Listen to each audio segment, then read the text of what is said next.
Hello everybody, I hope all are you doing great. This is Vani, welcome back to my YouTube channel. तो जैसे कि आप सब जानते हैं कि मैंने पार्ट 1 कंप्लीट करा चुकी हूँ आपकी कंज्यूमर इक्विलिब्रियम एंड डिमांड, जो आपका यूनिट 2 चल रहा था।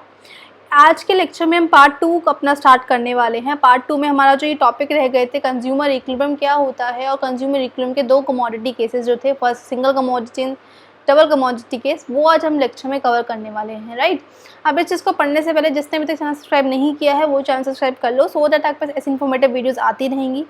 साथ ही साथ मेरा टेलीग्राम चैनल भी ज्वाइन कर लेना, लिंक मैं नीचे डिस्क्रिप्शन बॉक्स में मेंशन कर दूंगी, वहाँ पर आप जाकर ज्वाइन कर सकते हो। वहाँ पर मैं आपको MCQ प्रैक्टिस करा रही हूँ CUET स्टूडेंट्स के लिए, जो कि आपके लिए बहुत ज़्यादा हेल्पफुल रहने वाली है। Right, so now let's start with this topic, that is consumer equilibrium. अभी कंज्यूमर इक्विलिब्रियम क्या होता है? कंज्यूमर्स हमने पढ़ा, TU MU वो सब चीज़ें पढ़ा चुकी हूँ, तो वो पहले पढ़ लेना, उसके बाद ही आप पर शिफ्ट होना, क्योंकि आपको हाफ पार्ट समझ नहीं आएगा। तो अब कंज्यूमर कौन होते हैं वो हम पढ़ा चुके हैं। कंज्यूमर इक्विलिब्रियम हम देख रहे हैं। कंज्यूमर इक्विलिब्रियम क्या होता है? तो ये वो सिचुएशन होती है जब कंज्यूमर जो है सबसे ज़्यादा सेटिस्फाइड होता है अपनी कमोडिटी को परचेज़ करने से, अपनी गिवन इनकम उसने कुछ दी, उससे जो भी चीज़ें परचेज़ करी उससे सबसे ज़्यादा सेटिस्फाइड है और उसकी कोई भी टेंडेंसी नहीं है कि वो उसमें कोई चेंजेस लेकर आए अपनी एग्जिस्टिंग परचेज़ में। That is called consumer equilibrium. अभी मैंने क्या बता दिया, क्या समझ आया आपको इससे? तो हम इसको एग्जाम्पल से समझते हैं। लेट्स से फॉर एग्जाम्पल आपने कोई ड्रेस परचेज़ करी है और वो जो ड्रेस है वो आपकी 2000 की ड्रेस है। राइट, तो वो जो आपने ड्रेस परचेज़ करी 2000 की, अपनी गिवन इनकम से 2000 से जो भी आपने चीज़ें परचेज़ करी हो अपनी ड्रेस, उससे आप सबसे ज़्यादा सेटिस्फाइड हो और उसकी आपकी कोई टेंडेंसी नहीं है कि आप इस ड्रेस को मतलब चेंज करके कुछ और चीज़ें लो, तो उसी चीज़ को हम क्या बोलेंगे? कंज्यूमर इक्विलिब्रियम बोलेंगे। कि अभी कोई टेंडेंसी नहीं है आप इसको चेंज करो और जितने रुपीज़ आपने लगाए थे उससे सबसे ज़्यादा सेटिस्फाइड हो अपनी चीज़ों को कंज्यूम करने से। That is called consumer equilibrium. ठीक है, मैक्सिमम सेटिस्फैक्शन आपको यहाँ पर मिल रहा है और आप कोई भी टेंडेंसी आपकी नहीं है कि आप उसमें चेंजेस लेकर आओ, तो इसके हम क्या बोलते हैं? कंज्यूमर इक्विलिब्रियम बोलते हैं। अब कंज्यूमर इक्विलिब्रियम कंडीशंस के दो केसेस होते हैं। First is single commodity case and second is double commodity case. तो पहले हम डिस्कस करेंगे single commodity case. Single commodity case में क्या होता है? यहाँ पर मैं इसको पढ़ने से पहले आपको कुछ टर्म्स बता देती हूँ और कुछ कंडीशंस हैं। कंडीशन क्या है कि यहाँ पर जो कंडीशन रहती है सिंगल कमोडिटी केस की, वो क्या होती है? MU in term of money, marginal utility money की टर्म में वो इक्वल होगा प्राइस ऑफ द कमोडिटी। ये सिंगल कमोडिटी केस की यहाँ पे कंडीशन है। तो आपसे पूछ लेंगे सिंगल कमोडिटी केस की कंडीशन क्या है? MU in term of money, marginal utility को हम यहाँ पर मनी की टर्म में मेजर कर रहे हैं। जो भी आपकी यूटिलिटी निकलती थी, जो भी आपकी MU आता था, उसको हम यहाँ पर रुपीज़ में लेकर चल रहे हैं। वो मैं आपको बताऊंगी कैसे। और वो किसके इक्वल होगा? प्राइस ऑफ द कमोडिटी, जो भी कमोडिटी का प्राइस है वो उसके इक्वल होगा। ये कंडीशन है पे किसकी? सिंगल कमोडिटी केस की। राइट, तो यहाँ पर मैंने एग्जांपल लिया है। सपोज आपने कोई, आपका जो प्रोडक्ट है वो क्या है? बर्गर। अब उस बर्गर का जो प्राइस है वो है 3 रुपीज़। राइट, तो केस क्या आता है? यहाँ पे जो MU है उसको हम रुपीज़ में लेकर चल रहे हैं। MU रुपीज़ में लेने का मतलब क्या है कि जो भी हम प्राइस दे रहे हैं, what a consumer is willing to pay, मतलब कितने पैसे कंज्यूमर विल है पे करने के लिए, कि मैं इतने पैसे देने के लिए तैयार हूँ कि मुझे ये चीज़ मिल जाए। राइट, और प्राइस क्या है? प्राइस का मतलब consumer is actually paying. Price वो चीज़ है कंज्यूमर को जितने पे करने ही पड़ेंगे। और MU इन रुपीज़ का मतलब क्या है कि कितना कंज्यूमर देने के लिए विल है, कितनी विलिंग है उसकी, वो इतना देना चाहता है और उसको वो चीज़ मिल जाए। और प्राइस क्या है? एक्चुअल पेइंग, कि एक्चुअली इसको इतने पे करने पड़ेंगे क्योंकि इतने रुपीज़ का वो कोई प्रोडक्ट है। राइट, तो मैं इसको यहाँ पे आपको इससे समझाती हूँ एग्जाम्पल से। लेट्स से फॉर एग्जाम्पल आपने नंबर ऑफ बर्गर्स हमने यहाँ पे लिए है। आपने फर्स्ट बर्गर कंज्यूम किया, फर्स्ट बर्गर खाया और उसकी जो यूटिलिटी है वो हम इसमें मेजर करें रुपीज़ में। रुपीज़ में मतलब कि आप इतने देने के लिए तैयार हो, आप 5 रुपये एक बर्गर को खाने के लिए आप 5 रुपये देने के लिए तैयार हो। ठीक है, और एक्चुअली में वो बर्गर कितने का है? बर्गर के जो प्राइसेस थे वो तो फिक्स्ड है। बर्गर के प्राइस कितने? 3 रुपीज़ के। और एक्चुअली में आप देना कितना चाहते हो? 5 रुपये देना चाहते हो, कि मैं मेरे पास 5 रुपये है, मैं 5 रुपये में देना चाहता हूँ, लेकिन एक्चुअल में प्राइस क्या है? 3 रुपीज़ है। तो यहाँ पर तो आपके लिए बहुत सही चीज़ है कि आप 5 रुपये देना चाहते हो लेकिन प्राइजेज हैं 3 रुपीज़ के। तो यहाँ पर तो आपको बढ़िया चीज़ मिल रही है। मतलब आपको कंज्यूमर जो सरप्लस में, कंज्यूमर को तो यहाँ पे मतलब एक तरीके से अच्छा, उसको तो और मज़े आ रहे हैं कि मेरे तो 2 रुपये और बच रहे हैं। ठीक है, अब आपने सेकंड बर्गर खाया। सेकंड बर्गर को खाने से जो आपकी यूटिलिटी, अभी हमने पढ़ा था लॉ में कि जैसे हम चीज़ें कंज्यूम करते हैं वैसे वैसे हमारी यूटिलिटी जो है वो कम होती चल जाती है। तो यहाँ पर आपकी यूटिलिटी कम हो गई, यहाँ पर हो गया 4, कि अब आप एक्चुअल में देना कितना चाहते हो, क्योंकि आपकी यूटिलिटी कम हो रही है तो ऑब्वियसली बात है देना भी कम ही चाहोगे पैसे। तब 4 रुपये देना चाहते हो, लेकिन प्राइजेस क्या है बर्गर के, वो 3 रुपये है। तो यहाँ पर भी आपको मज़ा आ रहा है, यहाँ पर भी आपके लिए चीज़ सही चल रही है कि 4 रुपये देना चाहते हो लेकिन 3 रुपये की चीज़ है, तो आपको तो प्रॉफिट ही हो रहा है। तो यहाँ पर भी कंज्यूमर कैसा है, कंज्यूमर यहाँ पर भी सरप्लस में है। तो ये दो केसेस जो है कंज्यूमर के सरप्लस के केस हो गए, राइट। अब नेक्स्ट जब बर्गर कंज्यूम करोगे, नेक्स्ट बर्गर जब आपने कंज्यूम किया थर्ड बर्गर, तो जैसे हमने पता है जैसे सब चीज़ें कंज्यूम करते हैं वैसे वैसे सेटिस्फैक्शन जो है, यूटिलिटी जो है कम होती चल जाती है। तो अब यहाँ पर आपकी यूटिलिटी हो गई 3। तो मतलब अब जो कंज्यूमर है वो एक्चुअल में कितना देना चाहता है, कंज्यूमर की जो बिलिंग है वो कितने रुपीज़ की है, कंज्यूमर 3 रुपये देना चाहता है और 3 रुपये का ही वो बर्गर है, 3 रुपये देना चाहता है और 3 रुपये का ही उसको एक्चुअल में पे करना है। तो यहाँ पर जो है कंज्यूमर कौन से स्टेट में आ जाएगा, कंज्यूमर इक्विलिब्रियम की स्टेट में। जितना देना चाहता है उतना ही उसको एक्चुअल में देना है, तो ये कंज्यूमर इक्विलिब्रियम की स्टेट होगी, ठीक है। अब जब आप फोर्थ बर्गर कंज्यूम करोगे, फोर्थ बर्गर कंज्यूम करने से और यूटिलिटी कम होगी, 2 हो गई। तो अब यहाँ पर आप देना कितना चाहते हैं, 2 रुपये, क्योंकि आपकी यूटिलिटी कम हो गई है, और देना कितना पड़ रहा है, 3 रुपये। तो यहाँ पर तो आपको लॉस हो रहा है, मेरे को देने नहीं है, मुझे देने कम पैसे हैं लेकिन मुझे देने पड़ेंगे, 3 रुपये देने पड़ेंगे, मेरी इच्छा है 2 रुपये देने की। तो यहाँ पर कंज्यूमर को क्या हो रहा है, लॉस हो रहा है। नेक्स्ट बर्गर जब कंज्यूम करोगे, अब बर्गर को कंज्यूम करने से जो सेटिस्फैक्शन और कम होगा उसका, तो अब एक्चुअल में कंज्यूमर कितना देना चाहता है, 1 रुपये ही देना चाहता है, लेकिन उसे देने कितने पड़ेंगे, 3 रुपये। तो यहाँ पर भी कंज्यूमर क्या है, लॉस में है। जब और बर्गर कंज्यूम करोगे, अब तो सेटिस्फैक्शन बिल्कुल 0 हो गया है, फिर नेगेटिव हो गया। तो अब देना तो वो 1 भी रुपया नहीं देना चाहता, लेकिन उसे फिर भी देने पड़ेंगे 3 रुपये। तो यहाँ पर भी क्या है, कंज्यूमर लॉस की सिचुएशन है। तो ये सारी जो सिचुएशन है वो क्या है, कंज्यूमर के लॉस के सिचुएशन। तो फर्स्ट केस में तो कंज्यूमर क्या है, सरप्लस में है, कंज्यूमर को बहुत अच्छा लग रहा है कि मेरे को देने, मतलब वो देना ज़्यादा चाहता था पैसे, लेकिन उसे देने कम पड़ रहे हैं, 3 रुपये ही देने पड़ रहे हैं, तो आपके लिए तो प्रॉफिट वाली स्टेट है, तो कंज्यूमर सरप्लस में होगा।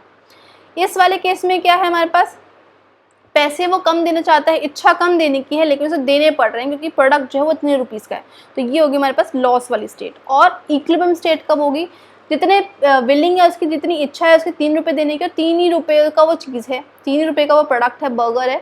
तो ये वो स्टेट है कंज्यूमर इक्विलिब्रियम की। तो ये है हमारा consumer equilibrium case in single commodity case, जिसकी जो कंडीशन क्या है, MU in term of money, यही वाला पॉइंट है हमारा। MU जो है मनी की टर्म में वो इक्वल है प्राइस ऑफ द कमोडिटी के। यहाँ पर MU in term of money equal होगा प्राइस ऑफ द कमोडिटी के, that is called consumer equilibrium in single commodity case, right.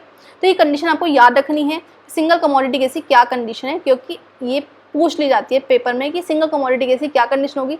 तो MU in term of money, यहाँ पर हम ले सकते हैं MU in term of rupee equal होगा प्राइस ऑफ कमोडिटी के, दैट इज PX हम बोल सकते हैं, ठीक है। अगर मैं इसको ग्राफिकली देखूँ तो ग्राफिकली हमने क्या देखा, प्राइजेस तो कांस्टेंट होंगे, P हमारे पास कांस्टेंट है, y एक्सिस पर लिया है हमने प्राइजेस और x एक्सिस पर लिया हमने क्वांटिटी ऑफ कमोडिटी। MU क्या हमारा धीरे धीरे फॉल करता जा रहा है, तो जहाँ पर भी ये दोनों स्टक करेंगे, जहाँ पर भी पॉइंट इंटरसेक्ट करेंगे, ये जो 3 वाला पॉइंट है, इसको ही हम क्या बोलेंगे, कंज्यूमर इक्विलिब्रियम। तो ये होगा MUX इक्वल टू PX, ये होगा हमारा सिंगल कमोडिटी केस का कंज्यूमर इक्विलिब्रियम केस, ठीक है। तो ये था single commodity case, right. I hope आपको क्लियर हो रहा होगा क्या पॉइंट्स हमने यहाँ पे डिस्कस करें। नेक्स्ट आता है यहाँ पर डबल कमोडिटी केस। अब इसको पढ़ने से पहले अब यहाँ पे 2 कंडीशंस आती हैं। पहली कंडीशन, ये कंडीशंस भी बहुत ज़्यादा इंपॉर्टेंट है क्योंकि इससे क्वेश्चन आते हैं। अगर MU ज़्यादा है प्राइजेस से, मार्जिनल यूटिलिटी जो है प्राइजेस से ज़्यादा है, तब कंज्यूमर उस केस में क्या करेगा, यूटिलिटी ज़्यादा है और प्राइजेस कम है, तो हमें क्या चाहिए, इक्विलिब्रियम कब होगी, इक्विलिब्रियम तब होगी जब MU in term of rupee equal होगा प्राइस ऑफ कमोडिटी। इसको इक्वल लाने के लिए यूटिलिटी को हमें कम करना पड़ेगा, और यूटिलिटी कम कब करेंगे, जब हम चीज़ें ज़्यादा कंज्यूम करेंगे। तो अब क्या करेंगे, हम कंज्यूमर जो इस केस में ज़्यादा कंज्यूम करेगा, जिससे यूटिलिटी कम होती चल जाए और एक पॉइंट ऐसा आ जाए कि वो इक्वल हो जाए प्राइजेस के। तो आपसे पूछ लेंगे जब MU ज़्यादा होगा प्राइजेस से, तो उस केस में कंज्यूमर क्या करेगा, कंज्यूमर यूटिलिटी कम करेगा। यूटिलिटी कैसे कम होगी, जब कंज्यूमर ज़्यादा कंज्यूम करेगा, ठीक है। नेक्स्ट केस आता है, अब MU कम है और प्राइजेस ज़्यादा है, यूटिलिटी कम है प्राइजेस ज़्यादा हैं, तो उस केस में कंज्यूमर क्या करेगा, अब MU कम है तो मतलब MU को बढ़ाना है, यूटिलिटी को बढ़ाना है। तो यूटिलिटी कब बढ़ेगी, जब जो कंज्यूमर है अगर उस चीज़ को कम कंज्यूम करेगा तो उससे यूटिलिटी बढ़ेगी। तो कंज्यूमर जो है कंज्यूम लेस, तो उससे क्या होगा, यूटिलिटी बढ़ेगी, और एक पॉइंट ऐसा आएगा जब वो दोनों चीज़ें इक्वल हो जाएंगी। तो ये होगा हमारा 2 केसेस। तो अगर MU कम है तो कंज्यूमर कम कंज्यूम करेगा, अगर एम यू ज़्यादा है तो उसको कम करना है, तो क्या करेगा उस केस में कंज्यूमर ज़्यादा कंज्यूम करेगा। तो ये केसेस भी आपको लोन याद रखने होंगे, समझ आ जाएगा जब आप इसको बहुत अच्छे से पढ़ने वाले होंगे, ठीक है। नेक्स्ट आता है डबल कमोडिटी केस। अब डबल कमोडिटी केस की जो कंडीशन होती है वो हमारे पास आती है ये वाली, M U x upon P x equal to M U Y upon P y. ये हमारी स्टेट है किसकी, डबल कमोडिटी केस की कंडीशन, जो कि आपको ये भी याद रखनी है कि डबल कमोडिटी केस की क्या कंडीशन है, equilibrium condition M U x upon P x equal होगा M U Y upon P I के। यहाँ पर हम law of diminishing M U prevail करेगा, मतलब law of diminishing M U क्या बोलते हैं, जैसे आप चीज़ें कंज्यूम करोगे वैसे वैसे आपकी जो यूटिलिटी है वो कम होती चल जाएगी। यहाँ पर भी मैंने एग्जांपल लिए हैं, यहाँ पर दो गुड्स हम लेकर चल रहे हैं, दो कमोडिटी, जैसे हमारे वहाँ पर बर्गर सिर्फ एक कमोडिटी था, यहाँ पर हमारे पास दो कमोडिटी होंगी। एक हमारे पास गुड एक्स जिसका प्राइस है ₹1, एक हमारे पास गुड वाई जिसका प्राइस है ₹1। दोनों का प्राइस हमने 1 रुपीज़ लेकर चले हैं। गुड एक्स और गुड वाई है। कंडीशन कब आएगी इक्विलिब्रियम की, जब M U x upon P x equal होगा M U Y upon P Y के, ठीक है। तो मैंने यहाँ पर यूनिट्स लिए 1 2 3 4 5 6, उसका हमने यूटिलिटी निकाला, एक को कंज्यूम करा तो कितना आया 10, ठीक है। जब हम सेकंड यूनिट कंज्यूम करेंगे तो 9 यूटिलिटी, जैसे हम ज़्यादा खाएंगे वैसे वैसे हमारी यूटिलिटी कम होती चल जाएगी, वो मैंने यहाँ पर लिख दिया। अब हमें क्या चाहिए, M U x upon P X चाहिए। M U x upon P X कब आएगा, एम यू एक्स क्या ये मार्जिनल यूटिलिटी और पी एक्स क्या है प्राइजेस ऑफ गुड एक्स। तो एम यू एक्स यहाँ पर हमारे पास आ गया एम यू एक्स कितना 10 अपॉन 1, तो यहाँ पर ये 10 आएगा नॉट 20, ठीक है। ऐसे हमारे पास M U x upon P X, ये क्या है 9 अपॉन 2, यहाँ पर ये वेट गलत लिखा हुआ है इसमें, इसको आप करेक्ट कर लेना।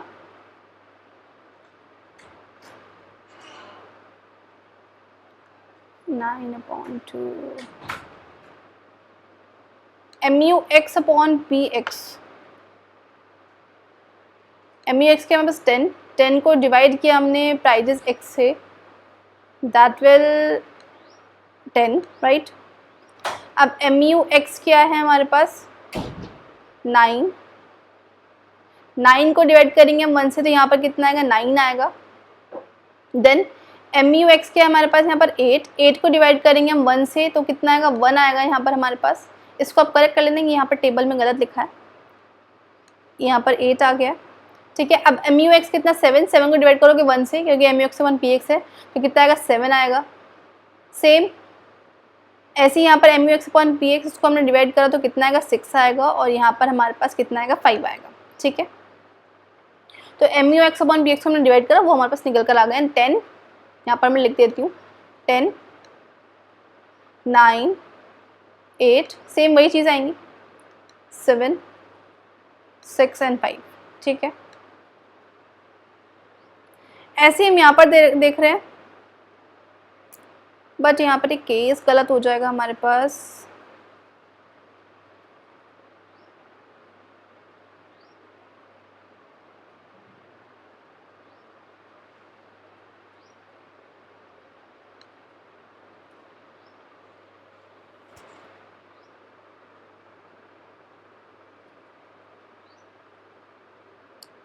M U x upon P x,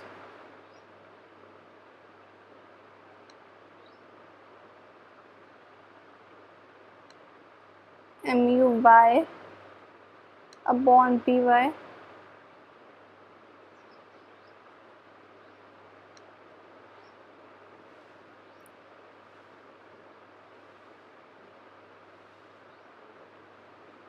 हाँ ठीक है, ऐसे ही करते हैं हम इसको। यहाँ पर आया 10 9, जैसे हमने पहले किया था डिवाइड किया M U x upon P x को, सेम ऐसे ही होगा हमारे पास ये भी। नेक्स्ट हमारे पास एम यू वाई, अब हमने लिखेंगे यहाँ पर यूटिलिटी, मतलब गुड बाय का लेंगे, गुड बाय का हम यहाँ पर करेंगे, प्राइजेस क्या है वाई के 1 रुपीज़ है, ठीक है। तो यूनिटी है 1 2 3 4 5 6, मार्जिनल यूटिलिटी हमने निकाली, जैसे हम चीज़ें कंज्यूम करेंगे वैसे वैसे हमारी यूटिलिटी कम होती चल जाएगी, तो 10 9 8 7 6 5 हमने ये ले लिया। अब हम यहाँ पर निकालेंगे M U Y upon P y, M U y क्या है हमारे पास 10 है, और प्राइजेस क्या है इसके 1 होंगे, तो 10 डिवाइडेड बाय 1 10, 9 डिवाइडेड बाय 1 9, ऐसे ही 8 डिवाइडेड बाय 1 8, 7 डिवाइडेड बाय 1 7, तो ये हम M U Y upon P y करके निकाल दिया हमने, ठीक है। अब हमें क्या देखते हैं, M U x upon P x. अब हमें यहाँ पर देखना होगा कौन से केस में M U x upon P x equal होगा M U Y upon P Y का। देखो यहाँ पर 20 है, यहाँ पर 10 है, तो ये तो इक्वल नहीं है। फिर यहाँ पर 18 है, यहाँ पर 9 है, ये भी इक्वल नहीं है। फिर 16, 14, 12, यहाँ पर कोई आ रहा है 16, 14, 12 नहीं आ रहा है।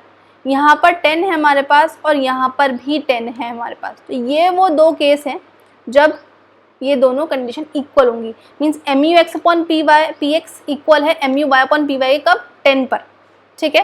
तो ये M U x upon P x equal to M U Y upon P Y equal to 10। 10 मतलब जब हम गुड एक्स की 6 कमोडिटी को कंज्यूम करेंगे और गुड वाई की हम फर्स्ट कमोडिटी लेंगे, तब ये दोनों चीज़ें जाकर क्या होंगे, कंज्यूमर इक्विलिब्रियम पर स्टेट पर होगा। मतलब गुड एक्स को वो 6 खाएगा और गुड वाई को वो 1 ही खाएगा, तब जाकर कंज्यूमर इक्विलिब्रियम पर होगा।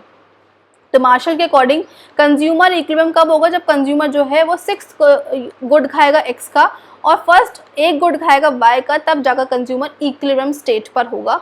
तो ये कमोडिटी केस था हमारे पास, consumer equilibrium commodity case, 2 commodity case का, ठीक है। तो ये यहाँ पर समझ लेना आप अच्छे से, इसको मैंने अब क्लैरिफाई कर दिया है कि अब हमने M U x upon P x निकाला। कैसे निकाला, डिवाइड करके एम यू एक्स को डिवाइड कर हमने प्राइजेज ऑफ एक्स से, ऐसी M U Y upon P y को हमने डिवाइड करा प्राइजेज ऑफ वाई से, और ये कंडीशन हमारे पास बनकर आएगी जिसको हमने यहाँ पर निकाला है, ठीक है। यहाँ पर भी हमारे पास 2 कंडीशंस आती हैं। पहली कंडीशन कि हो सकता है कंज्यूमर जो है M U x upon P x अगर ज़्यादा है M U Y upon P y से, तो उस केस में क्या होगा, उस केस में क्या दिखाता है कि additional utility derive from the good X is more than the additional utility derive from good Y by spending last rupee. ये हमें क्या बताता है कि जब हम अपने लास्ट रुपी को स्पेंड करने से जो यूटिलिटी है वो एक्स से ज़्यादा मिल रही है एज कम्पेयर टू वाई, तो इस केस में कंज्यूमर क्या करेगा, हमें इक्वल लाना है। इक्वल लाने के लिए हम क्या करना पड़ेगा, अब यूटिलिटी एक्स की ज़्यादा है, हमें कम करनी है। कम कैसे करेंगे, जब हम चीज़ें ज़्यादा कंज्यूम करेंगे। कंज्यूम कौन सी करेंगे, गुड एक्स की। तो इस केस में कंज्यूमर जो है कंजप्शन बढ़ाएगा किसकी, एक्स की, और किसी कंजप्शन कम करेगा क्योंकि एम यू वाई हमारे पास कम है। या तो वो क्या करेगा, एम यू एक्स को ज़्यादा कंज्यूम करेंगे जिससे वो इक्वल आ जाए, या फिर वो क्या करेगा, एम यू वाई को वो कम कंज्यूम करेगा जिससे दोनों चीज़ इक्वल आ जाए। तो ये 2 रिएक्शन जो होंगे कंज्यूमर के होंगे इस केस में, ठीक है। नेक्स्ट कंडीशन क्या है, अगर एम यू एक्स कम है एम यू वाई से, तो ये क्या दिखाता है, जो एडिशनल यूटिलिटी डिराइव हो रही है गुड एक्स से वो कम है कि as compared to good y. तो इस केस में कंज्यूमर क्या करेगा, इक्वल लाने के लिए या तो कंज्यूमर एक्स को, यूटिलिटी कम है उसको बढ़ाना है, बढ़ाएगा कैसे, जब वो ज़्यादा कंज्यूम करेगा। तो गुड एक्स को हमें बढ़ाना है। गुड एक्स कब बढ़ेगा, जब वो कम कंज्यूम करेगा किसको, एक्स को, ठीक है। तो या तो वो कंजप्शन कम कर देगा एक्स का, या फिर अब हमें क्या करना है, अगर हमें एम यू वाई को कम करना है वो कैसे होगा, कंज्यूमर जो है वाई को ज़्यादा कंज्यूम करेगा। तो 2 स्टेट आएंगी यहाँ पर, या तो वो गुड एक्स का कंजप्शन कम कर दे या फिर गुड वाई का कंजप्शन बढ़ा दे, तो जाकर कंज्यूमर इक्विलिब्रियम स्टेट पर हो जाएगा। तो ये जो कंज्यूमर के रिएक्शंस हैं वो आपको याद रखने हैं बहुत अच्छे से, कंज्यूमर कौन से केस में क्या करेगा, ठीक है। तो ये था हमारा आज का पूरा टॉपिक, जो कि पार्ट 2 हमारा कंप्लीट हो चुका है। इसमें कंज्यूमर इक्विलिब्रियम के केस में कंज्यूमर इक्विलिब्रियम में पूरा डिस्कस कर चुकी हूँ। नेक्स्ट लेक्चर में मैं आपको पढ़ाने वाली हूँ डिमांड और उसके कुछ टाइप्स, फैक्टर्स क्या हैं डिमांड के और डिफरेंट मेथड्स ऑफ डिमांड, ठीक है। तो stay tuned, thanks for watching and don't forget to like and subscribe my channel. And yes, मेरा टेलीग्राम चैनल भी ज्वाइन कर लेना, और पार्ट 1 का जो लिंक है वो मैं नीचे डिस्क्रिप्शन बॉक्स में मेंशन कर लूँगी, सो दैट आप वहाँ पर जाकर चेक कर सकती हूँ। So bye, see in the next video.